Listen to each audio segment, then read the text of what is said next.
Shalom saudara-saudara sekalian, terima kasih hari ini masih memberikan yang terbaik untuk Tuhan, untuk kita ada di dalam perenungan firman Tuhan. Saudara-saudara, di dalam Bible Study ini kita nggak cuman sekedar membaca, tetapi kita benar-benar merenungkannya dan kemudian mengupas ayat demi ayat. Untuk itu kiranya kita bisa semakin mengenal Tuhan kita di antara ayat-ayat yang mungkin sulit buat kita pahami, kita bisa memahami sesuatu yang baru yang Tuhan taruhkan di dalam kehidupan kita. Nah, ketika kita melakukan ini hari demi hari, kita harusnya semakin bisa bertumbuh di dalam Tuhan. Dan untuk itu, supaya tidak hanya sekedar sebagai pemahaman, kita juga perlu menyiapkan hati kita untuk bisa menerima firman Tuhan yang akan menjadi terang bagi kita semua. Mari kita tundukkan kepala dan kita sama-sama memuji dan menyembah Tuhan.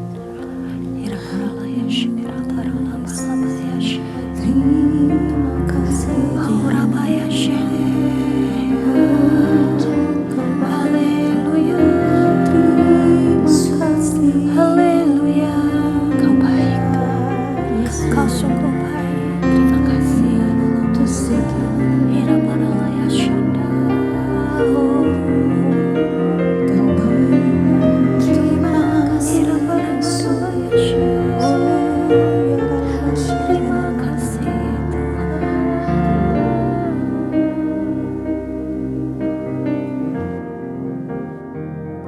Selidiki aku, lihat hatiku, apakah ku sungguh mengasihimu, Yesus. Kau yang maha tahu dan menilai hidupku, tak ada yang tersembunyi bagimu. Selidiki aku, lihat hatiku, apakah ku sungguh mengasihimu, Yesus. Kau yang maha tahu dan menilai hidupku, tak ada yang tersembunyi bagimu. Telah kulihat kebaikan-Mu yang tak pernah habis di hidupku. Ku berjuang sampai akhirnya, Kau dapati aku tetap setia.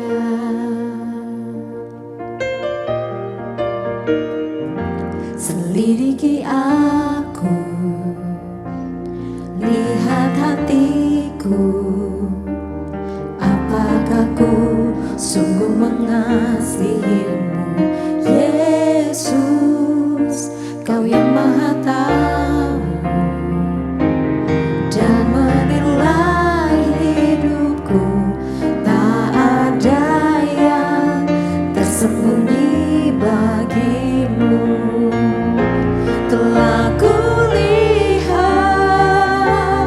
kebaikan-Mu yang tak pernah habis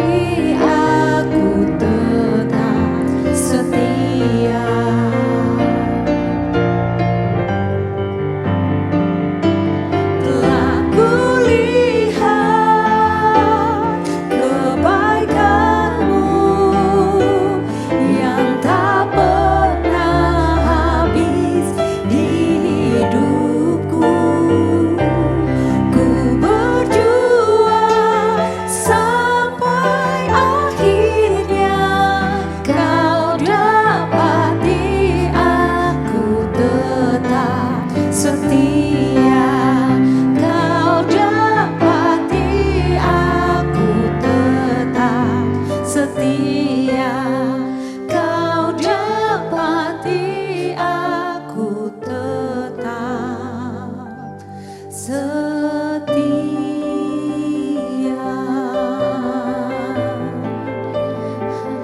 Oh Yesus, kami mau berjuang sampai akhirnya. Kau dapati kami setia.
Terima kasih Tuhan buat segala penyertaan-Mu di dalam kehidupan kami. Dan kami percaya Engkau Allah yang senantiasa ada di depan kami untuk membimbing kami. Engkau Allah yang senantiasa berbicara atas setiap kami ya Bapa. Dan kami percaya ya Tuhan, hari ini kami akan dikuatkan, kami akan diberikan ya Tuhan hal-hal yang baru, yang daripada-Mu, yang bisa menjadi pegangan di dalam kehidupan kami, yang bisa menjadi rambu-rambu ketika kami melangkah Tuhan. Kami percaya pembelajaran atas setiap perkataan-Mu tidak pernah sia-sia. Dan hari ini kami berdoa, kiranya setiap firman ini sebagai benih yang ditabur di tanah hati yang subur, sehingga kami ya Tuhan bisa membuatnya bertumbuh dan menghasilkan buah di dalam kehidupan kami. Terima kasih ya Roh Kudus, berbicaralah, terangilah setiap hati dan pikiran kami. Hanya di dalam nama Tuhan Yesus, haleluya, amin. Oke saudara-saudara, kita hari ini akan membahas Yesaya 34 dengan judul perikop hukuman atas bangsa-bangsa termasuk Edom.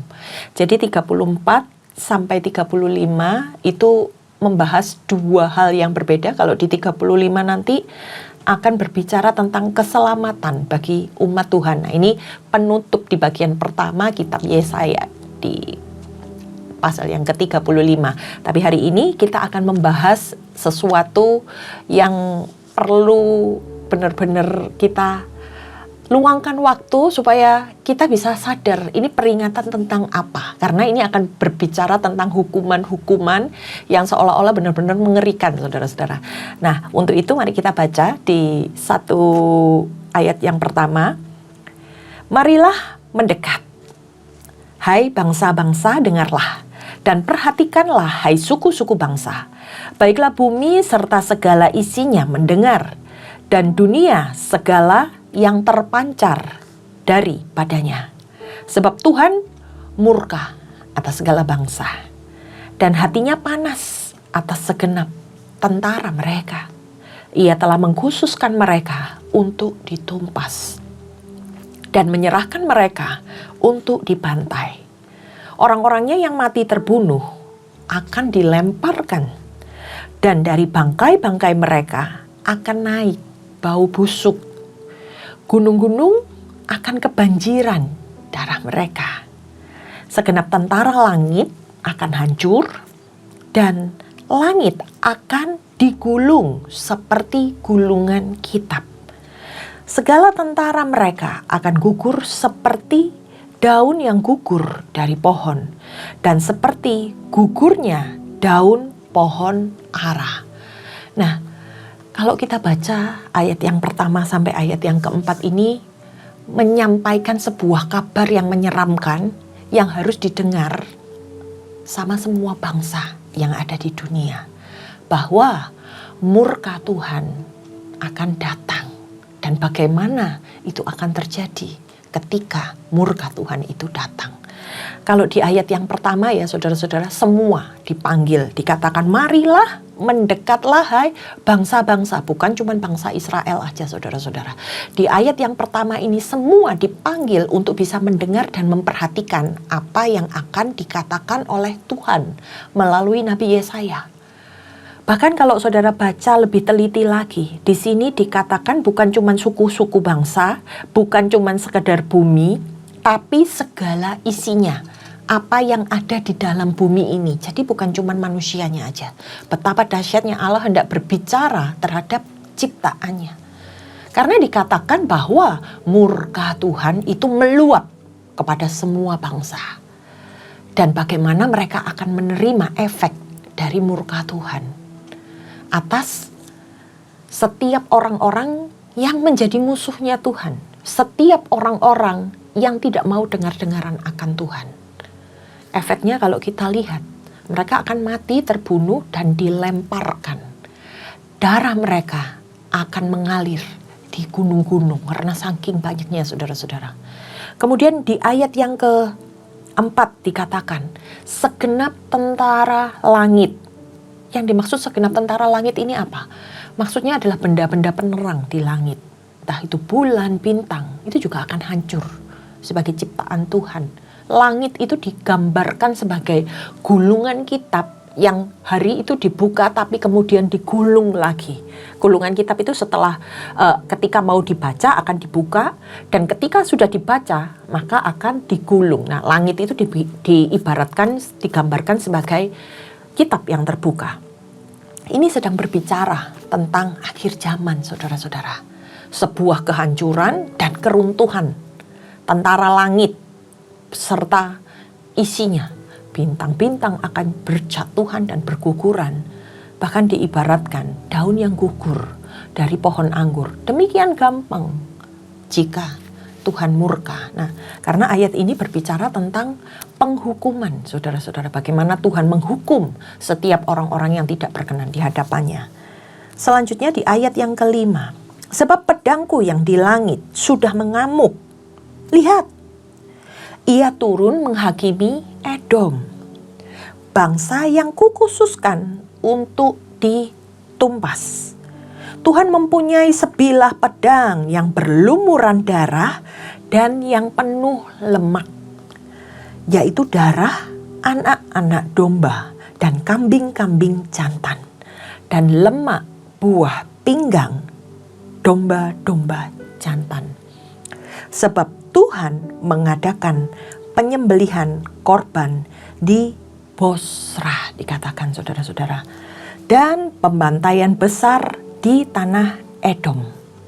Banteng-banteng akan rebah mati bersama-sama domba dan kambing itu, dan lembu-lembu jantan yang muda bersama-sama lembu-lembu jantan yang gagah. Perhatikan ya saudara-saudara, ada banteng-banteng, lalu ada domba dan kambing. Banteng besar kuat, domba kambing lebih kecil dan lebih lemah.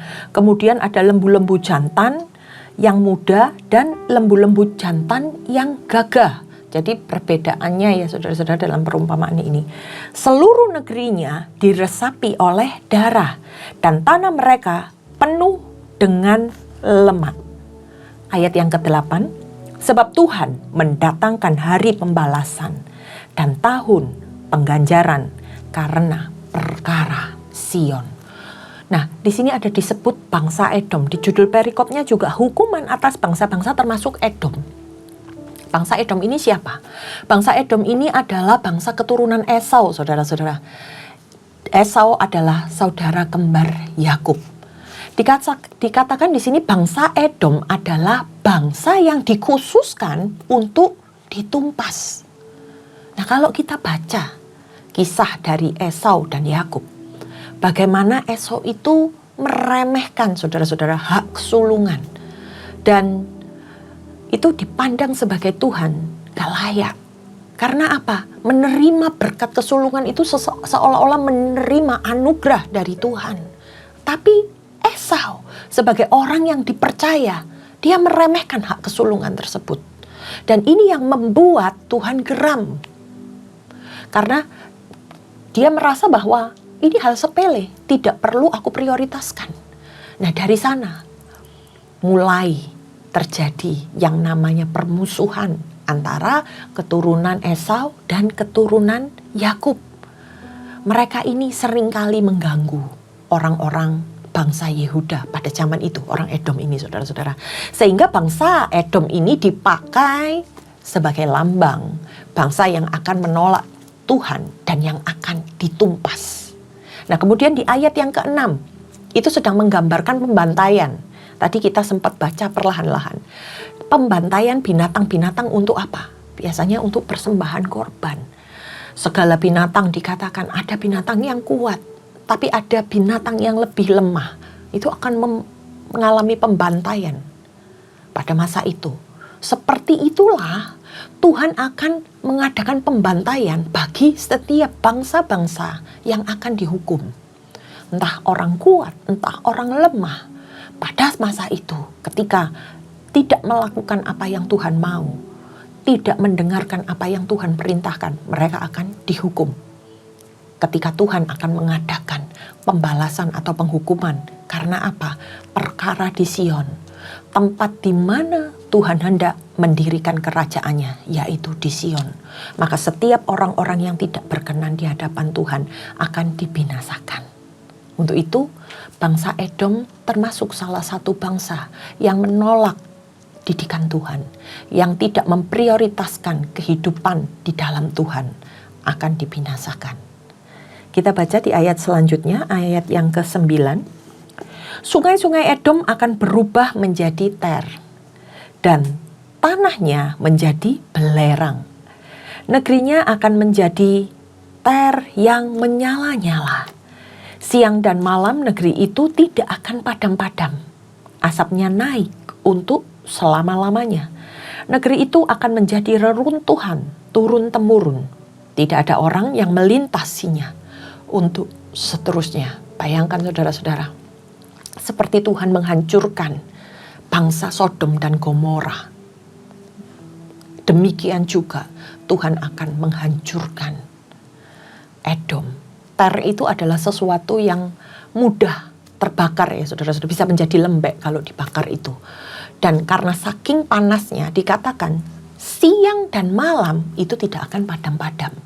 Sehingga tidak ada orang yang bisa melintasinya. Karena apa? Tanahnya aja seperti berlumpur panas gitu ya saudara-saudara. Jadi sedemikian menyeramkannya penghukuman yang datang pada bangsa itu pada waktu itu. Kemudian di ayatnya yang ke-11 saudara. Burung undan dan landak akan mendudukinya.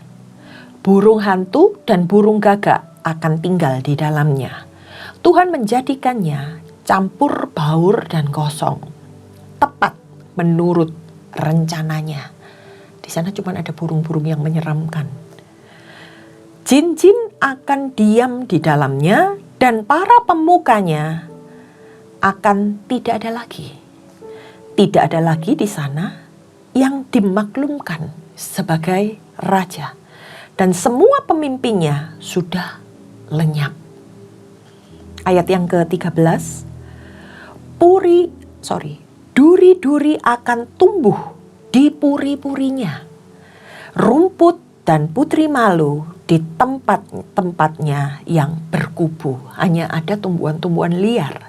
Sehingga menjadi tempat kediaman serigala dan lapangan bagi burung unta.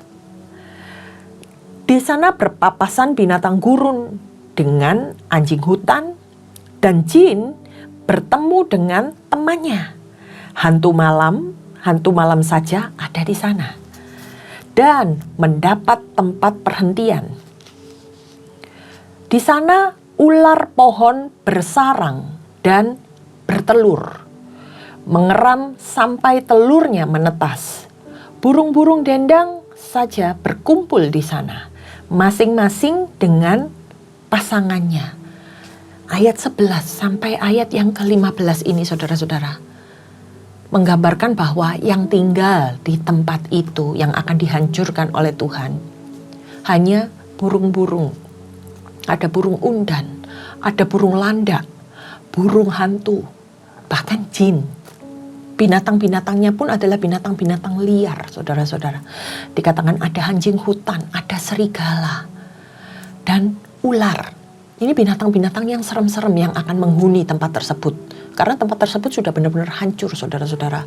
Melukiskan bahwa tanah ini sudah tidak bisa didiami oleh manusia lagi. Penghuninya hanya jin dan teman-temannya. Ini menceritakan tentang kerajaan Edom itu sudah tidak bisa dibangun kembali. Karena semuanya telah hancur, bahkan rajanya pun sudah tidak ada lagi. Puri-purinya, istana-istana tempat raja, dan tempat berkubunya itu seperti benteng-benteng yang dibangun untuk menghadapi musuh supaya mereka terlindung. Itu sudah tidak bisa digunakan untuk tempat berlindung, karena apa? Nggak ada penghuninya lagi. Yang menjadi penghuninya masa itu hanya tinggal binatang-binatang dan tumbuhan-tumbuhan liar. Penghukuman Tuhan ketika itu datang menghancurkan segala sesuatu sehingga kesenyapan yang ada di sana. Di ayat selanjutnya kita baca di ayat yang ke-16. Carilah di dalam kitab Tuhan dan bacalah. Ini sebuah peringatan lagi saudara-saudara. Satupun dari semua makhluk itu tidak ada yang ketinggalan, dan yang satu tidak ketinggalan yang lain. Sebab begitulah perintah yang keluar dari mulut Tuhan. Dan roh Tuhan sendiri telah mengumpulkan mereka. Ia sendiri telah membuang undi dan membagi-bagi negeri itu di antara mereka dengan tali pengukur. Mereka akan mendudukinya sampai selama-lamanya dan akan tinggal di situ turun-temurun. Ini sebagai sebuah penegasan bahwa apa yang disampaikan oleh Nabi Yesaya di dalam nubuatannya ini pasti akan terjadi. Dan semuanya yang terjadi itu atas rencana dan keputusan dari Tuhan. Ini mengingatkan kita juga, saudara-saudara, bahwa setiap hal yang kita lakukan nantinya akan diperhadapkan di pengadilan. Hukum Tuhan itu akan berlaku buat seluruh ciptaannya. Kalau hari ini Tuhan mengingatkan bangsa Edom, bangsa yang berpaling dari Tuhan, bangsa yang mendukakan hati Tuhan. Sebenarnya Esau ini adalah anak sulung dari Ishak, tetapi dia mengecewakan Tuhan di dalam kehidupannya. Dia memandang sesuatu yang berharga itu dan meremehkannya. Sehingga apa? Yakublah yang kemudian menjadi orang pilihan Tuhan yang akan melanjutkan hal-hal yang Tuhan rancangkan atas bangsa Israel. Dan bagaimana Tuhan kecewa dengan bangsa Edom ketika mereka terus memberontak, ketika mereka terus mengeraskan hati, ketika mereka berjalan menuju jalan kebinasaan. Dan di sini melalui Nabi Yesaya Tuhan hendak memperingatkan mereka. Jalanmu salah dan engkau akan menerima ini. Dan at the end ketika engkau menjadi orang benar, orang yang mau diubahkan dan dibentuk oleh Tuhan supaya menjadi sempurna seperti gambaran Tuhan, maka engkau akan menerima berkat-berkatmu dalam keselamatan yang Tuhan siapkan. Buat siapapun hari ini yang mungkin merasa tertegur, saudara-saudara, ingat, hukuman Tuhan itu ada. Ketika Anda diingatkan hari ini untuk bisa merenungkan apa yang sudah mungkin kita perbuat yang mengecewakan hati Tuhan, cepat-cepat berbalik. Supaya kita bisa benar-benar fokus sama rencana Tuhan, kehendak Tuhan di dalam kehidupan kita. Baik, saya rasa itu yang bisa saya sampaikan pada hari ini dan kiranya bisa menjadi berkat. Kita tundukkan kepala dan kita berdoa. Tuhan, terima kasih buat segala sesuatu yang boleh kami pelajari, Tuhan. Kalau hari ini ada di antara kami, Tuhan, yang mungkin tertegur, ada di antara kami yang mungkin hari ini diingatkan bahwa harus berhati-hati, waspada dan berjaga-jaga di dalam menjalankan segala sesuatu di hidup kami ini. Setiap keputusan-keputusan yang kami lakukan, kiranya benar-benar Tuhan, kami putuskan itu sesuai dengan rencana Tuhan, supaya kami tidak terhilang, supaya kami tetap terselamatkan, dan supaya kami boleh menerima bagian dalam berkat-berkat Tuhan. Untuk itu Tuhan, kami mau serahkan lebih lagi kehidupan kami ini kepadamu, dan kami percaya Engkau Allah yang adil, yang setia, yang akan senantiasa membawa hidup kami di dalam kemenangan. Kami serahkan seluruhnya ya Tuhan, hanya di dalam nama Tuhan Yesus. Haleluya, amin. Terima kasih saudara-saudara sudah hadir di Bible Study hari ini. Tuhan Yesus memberkati.